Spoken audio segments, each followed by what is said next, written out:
tadi disampaikan Ustadz, nama ruh itu demikian penting gitu ya.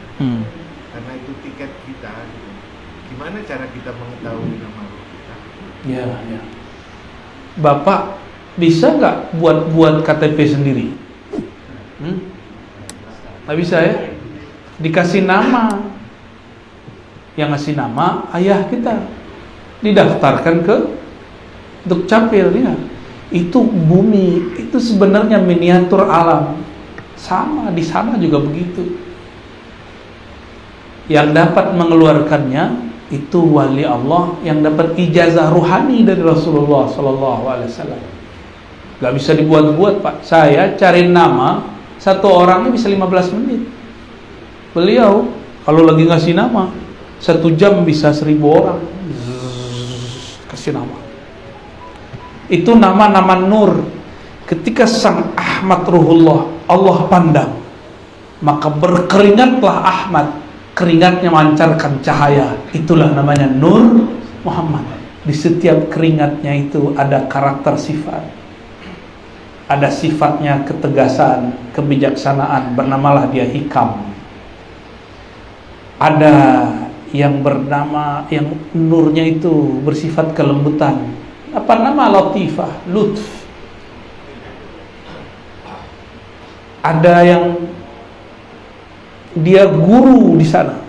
Dia dijadikan, ditakdirkan jadi mursyid di alam Jabarut. Maka bernama di dalamnya Maulana. Begitulah terus. Itu nama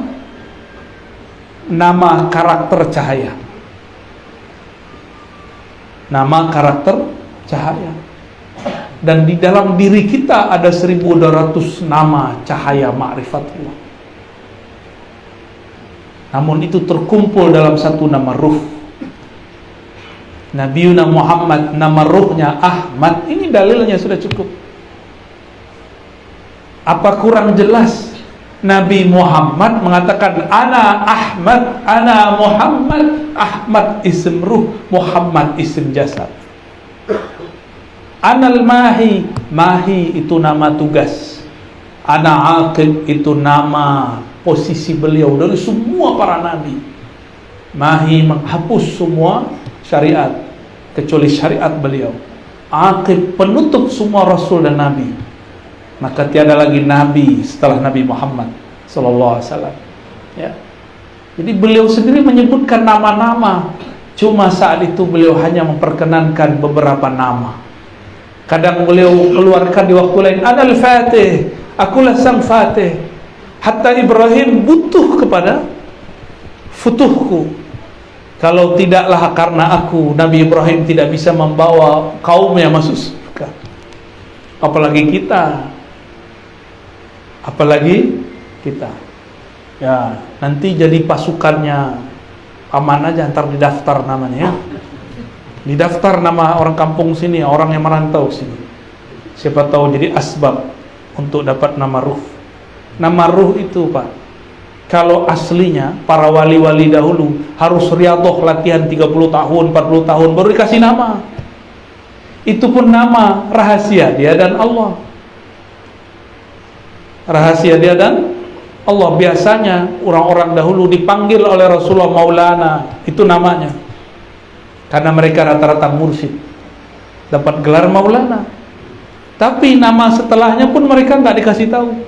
Ada 2 kosakata, 2 kata, 3 kata. Itu pun mereka sudah girang. Berzikir puluhan tahun, belasan tahun, dipanggil Allah Maulana. Sekarang cukup amalkan alif lam mim, zalikal kitabul la raiba fi. Alif lam mim. Alif itu ahadiyatullah. Lam itu jamal kamalullah, kesempurnaan, keindahan Allah. Mim itu Muhammad Habibullah. Yakin gak?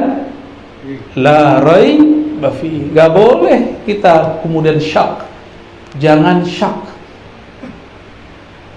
Jangan syak dalam ilmu ini. Syak dalam ilmu ini percuma dapat nama. Ya.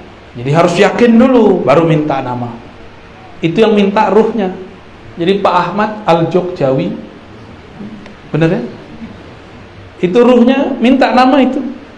Barusan pertanyaan dari ruh.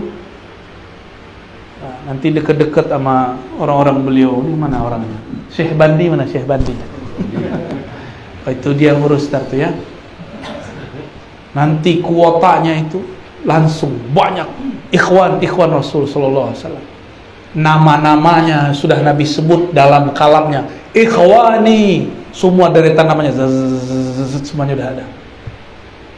Inilah untungnya hidup di akhir zaman, tapi ujiannya juga berat. Ujiannya berat, Pak. Pohon kalau tambah tinggi tambah kencang anginnya. Kadang-kadang ada benalu di tubuhnya, ini yang paling bahaya. Tapi jika pohonnya sehat, benalunya tidak ada efek sama sekali. Maka kuatkan tubuh rohani kita, supaya adapun benalu-benalunya tidak berefek. Jikapun ada angin, malah dia menahan angin supaya tidak merusak sekitarnya. Mau jadi begitu ya? Itu karena si pohon di bawahnya ada akar tunggang. Si akar itu isinya tauhid kepada Allah, tiada ada syak. Baca la ilaha illallah Muhammadur Rasulullah, tidak ada syak sama sekali. Nah, banyak-banyak baca kalimah ini. Nanti akarnya tambah tunggang, tambah kuat. Kalau di bawahnya kuat, di atasnya bagus.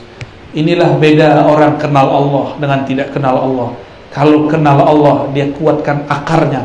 Kalau tidak kenal Allah, dia bagus-baguskan daunnya. Dia poles-poles, dia cat itu rantingnya biar kelihatan warna-warni. Tapi kena angin, tumbang. Tapi kalau akarnya kuat, gak akan tumbang. Ya. Jadi jangan ada keraguan dalam ilmu ruh. Ya, insya Allah. Di mana paman? Udah jam 7. Satu. Ya. Terima kasih. Assalamualaikum warahmatullahi wabarakatuh. Assalamualaikum. Lihat, mohon maaf, kalau kita melihat kehidupan dunia itu 7 miliar penduduk dunia. Terus kurang lebih Islam itu 1,5 miliar. Muslim. Ya. Tapi segelintir Muslim itu yang mau belajar dengan Pak yang kita kenyataannya. Yeah. Jadi saya mengaitkan ke Al-Imran ayat 14. Di situ Allah mengatakan manusia itu syahwat, wanita, harta, benda, sawah ladang, dan berpilihan. Jadi nampaknya manusia itu sudah terbelenggu dengan satu nafsu ini. Nah, dalam konteks ini bagaimana kita untuk supaya nafsu ini betul-betul steril. Jadi kan mata kita harus steril, telinga kita harus steril, lisan kita harus steril, seluruh tubuh baik. Ini pertanyaannya berat ini. Manusia ada 7M, yang Muslim 1M-an, dikit ya? Enggak, banyak. Itu banyak. Paling banyak di Indonesia. Ini kabar gembiranya. Tapi kabar buruknya, yang paling ingkar Allah paling banyak nanti juga di Indonesia. Kabar gembiranya, yang berjuang melawan mereka juga banyak dari Indonesia. Semoga kita termasuk. Amin ya rabbal alamin. Allahumma shalli ala Muhammad. Di dalam Al-Quran disebutkan zuyyina linnas hubbus syahawat minan nisa. Sudah ditakdirkan manusia linnas. Ini kata kuncinya ada nas. Nas itu insan atau bashar. Kalau bashar ini, sisi zohir kita ini ada karakter aslinya. Senang kepada syahwat, harta, wanita. Kalau wanita senangnya sama pri. Ya, Bapak pria apa wanita, Pak? Bapak senang cowok apa cewek? Yang benar, Pak. Hah? Syahwat sama cowok? Oh, sahabat cowok. Harta, kendaraan, emas, itu emang begitu. Itu nas, an-nas. An-nas itu tercipta dari 4 unsur: api, air, tanah, udara. Tuh 4 unsur di badan. Bahan ini Allah pakai juga untuk ciptain monyet, untuk ciptain babi sama, untuk ciptakan ikan, ciptakan kuda sama. Maka nafsu kita sama dengan kuda, sama dengan babi, nafsu nas. Walaupun badan sudah tua letoy, nafsunya masih seperti anak muda. Bapak umur berapa, Pak? 70. Kok masih kayak umur 61? Insyaallah barokah Pak umurnya ya. Sehat. Sehat bener. Tapi walaupun 70 April ya. Oh, berarti kita sama. Saya April juga nanti 36 tuh. Setengahnya beliau ya. Alhamdulillah. Kalau bapak ini gengsi, mana mau ngaji kepada orang berumur 36. Tapi karena ruh bapak kenal ruh saya, bapak mau dengar saya. Itu ruhnya yang lagi dengar.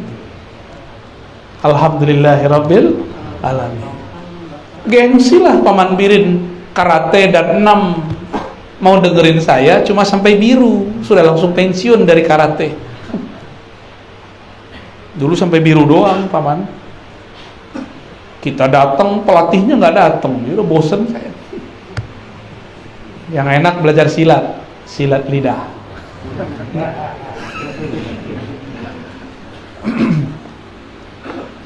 Ini manusia, sisi basar, emang begitu.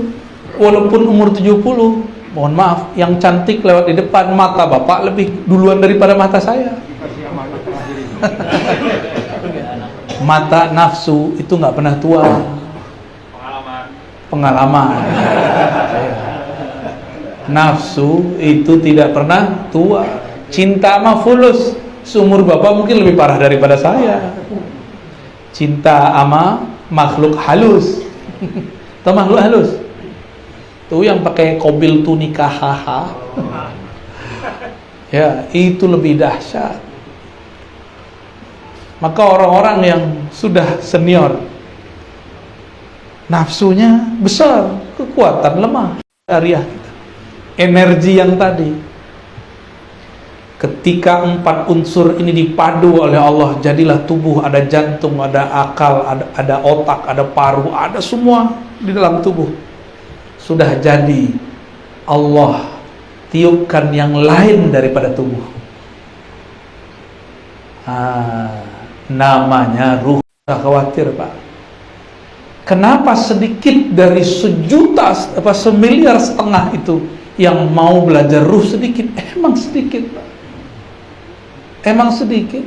Kan Allah sendiri yang ngomong, wa qalilun min ibadiyas syakur, qalilan ma tashkurun. Sedikit sekali yang kenal aku sehingga mau bersyukur kepada aku. Sedikit. Qalil. Maka dulu ulama kita berdoa, ya Allah jadikan kami meskipun yang qalil itu. Saya dengar dan baca itu risalah Al-Qusyairiyah di zaman itu masih kecil, umur 13-14. Langsung saya angkat doa, ya Allah jadikan aku yang qalil itu. Amin ya rabbal alamin. Semoga kita semua termasuk. Kalau nggak termasuk, semoga termasuk murid orang yang qalil itu. Amin ya rabbal.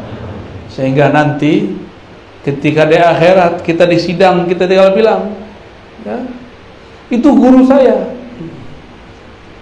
itu mursyid saya. Udah langsung aman Pak. Oh benar, ntar ditanya dulu mursyidnya, ditanya-tanya. Ntar mursyidnya kalau nggak kenal secara fisik, dia tanya dulu, kamu murid saya dari mana? Ntar sebutin nama ruh, ya nggak? Atau sebutkan ilmu ma'rifat, sebutkan nama thariqah, diselamatin. Yang punya nama ruh langsung Rasulullah yang selamatkan.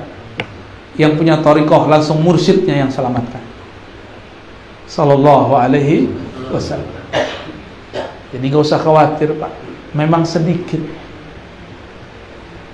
Orang yang terlahir sebagai mukmin berarti dia telah dipilih Tapi yang kenal Allah berarti dialah yang terpilih. Bahasa Arabnya istafa, ijtaba.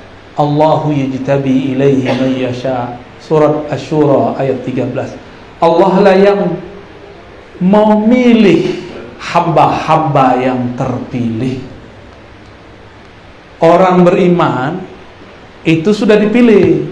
Kan Allah juga yang milih, suka-suka Allah dengan masyiah kehendaknya.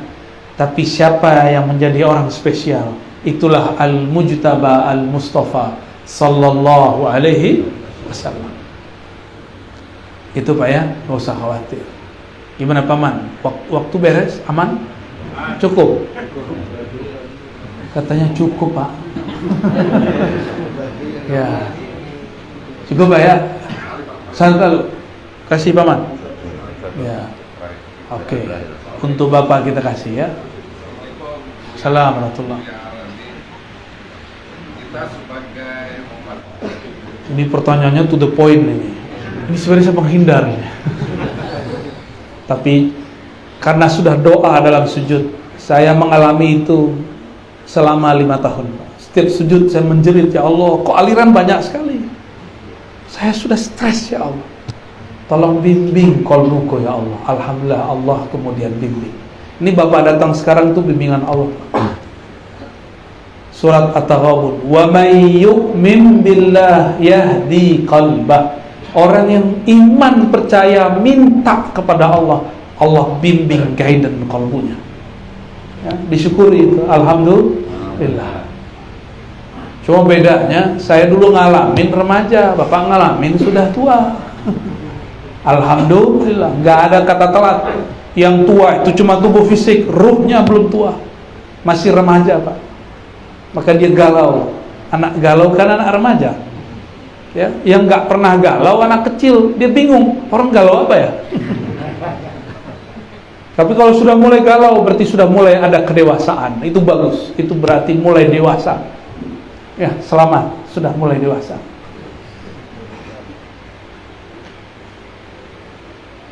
Ada orang ngaku dialah kelompok yang disebut Nabi. Kulluha finnar, semua kelompok 73 masuk neraka kecuali satu. Kata kelompok A, kami, kelompok B, kami, kelompok C, kami. Jawabannya gampang. Ngakulah kau keturunan Datuk Kelampayan, mana nasabmu? Ya. Tinggal disidang sama keluarganya. Ngakulah kau keturunan Habaib, mana nasabmu? Ngakulah engkau ahlus sunnah, paling selamat firqah najiyah, mana sanadmu? Mana? Jadi ngaku aja 1000 kali di YouTube, di ceramah, kami ini salaf, kami ini ahlus sunnah, kami ini kami, makanlah kami itu ya. Yang penting kamu sanadnya mana, silsilah gurunya mana. Maka setiap kali saya ke sini, saya mengagendakan tolong pertemukan saya dengan orang bersanad. Karena itu garansi kita nyambung dengan Rasulullah sallallahu alaihi wasallam. Itu mereka adalah orang-orang yang dulu ngaji di Mekah. Mekah semasa masih ahlus sunnah boleh ngajar di Masjid Nabawi, di Masjid Haram. Masih boleh. Ketika kelompok yang tadi Bapak sebut itu menguasai Mekah, mereka tidak izinkan orang beda faham ngajar. Maka pindahlah orang-orang itu keluar kota Mekah, bahkan pulang kembali ke Banjar. Orang Banjar ini unik. Setiap kali saya umrah, ziarah, itu kalau nggak Banjar, Lombok, Madura. Dan kemarin kita ketemu keluarga Kiai Tuan Guru Sya'rani, itu keluarganya Arabiah. Muka Indonesia, muka Banjar, tapi ngomongnya Arabiah, bahasa Arab. Bahasa Arabnya bukan bahasa Arab. Ana Al-Banjari, ismi Ahmad. Itu mah bahasa Arab sekolah. Ini bahasa Arab orang Mekah, orang Haramain, orang Hijaz, khas, enak didengar. Saya kaget seperti ini. Ini kok Arab sini? Mau Arab, hidungnya enggak Arab. hidungnya biasalah ya. Muka-muka Indonesia, matanya sipit-sipit. Tapi Masya Allah, ini pertanda dulu, bahkan sampai sekarang keluarga Banjariyun, dulu mereka adalah santri-santri di Mekah ya. Jadi dari mana cara tahu kita ini ahlu sunnah, punya sanad atau tidak? Sebagaimana kita tahu orang nih habaib, dia punya nasab atau tidak. Gitu Pak, mudahnya. Mudah sekali. Nggak usah ngaku-ngaku. Ngaku-ngaku itu mah gampang. Ya, gampang ngaku-ngaku itu. Ngaku 1000 kali nggak punya nasab, nggak punya sanad, batil. Ya, jadi ada ahlu sunnah maudhu, ahlu sunnah palsu. Ada ahlu sunnah yang sahih, yang bersanad, sanad yang nyambung kepada Rasulullah Sallallahu Alaihi Wasallam. Ini udah 7:30 kok masih gelap gitu ya. Ya. Sepertinya kampung Sungai Jingah lagi sedang terharu. Kalau diteruskan takutnya jadi haru biru. Untuk penduduk yang tinggal di sini, semua orang yang lahir di sini, semua orang yang mengurusi kampung ini, Sungai Jingah dan sekitarnya, kita kirimkan salam cinta, salam ta'zim dengan mahar surat Al-Fatihah. Alhamdulillah. Ya, siratal ladzina an'amta 'alaihim ghairil maghdubi 'alaihim waladdallin.